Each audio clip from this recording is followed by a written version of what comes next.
आका करीम फरमाते एक साहब उम्मतों के अंदर शख्स था जिसने सुना हुआ था कि कब्र में बड़ा सख्त अजाब होता है। उसने मरते वक्त वसीयत की कि जब मैं मर जाऊं मेरी लाश को आग लगाकर मेरी राख दरियाओं के अंदर बहा देना, मेरी राख जंगलों में बखेर देना और मेरी राख फजाओं में उड़ा देना।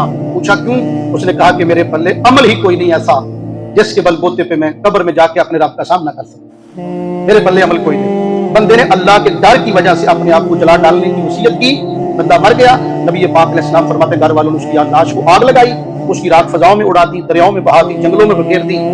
लेकिन अल्लाह के लिए कोई चीज मुश्किल नहीं। जब वो किसी चीज का इरादा फरमाता है, कौन ही कहता है चीज हो जाती है। अल्लाह ने कौन कहा, उसकी जर्रात जुड़ गए खाक के, खाकिस्तर के, राख के जर्रे जुड़ के जिस्म बन गया, ढांचा तैयार।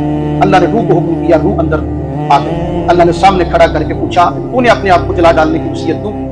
उसने आगे से क्या जवाब दिया? ये हुजूर इरशाद फरमाते हैं, उसने आगे अर्ज किया आगे से, मिन खशियती का, या अल्लाह तू जानता है कि मैं तुझसे डर गया, तुझसे डर गया था इसलिए मैंने ये कहा कि मुझे जला देना। अल्लाह फरमाता, अच्छा तू डर गया था? जी मौला मैं तुझसे डर गया था। मेरे आका फरमाते, अल्लाह ने फरमाया, अच्छा तू अगर डर गया था तो जा मैंने तेरा बेड़ा पार कर दिया।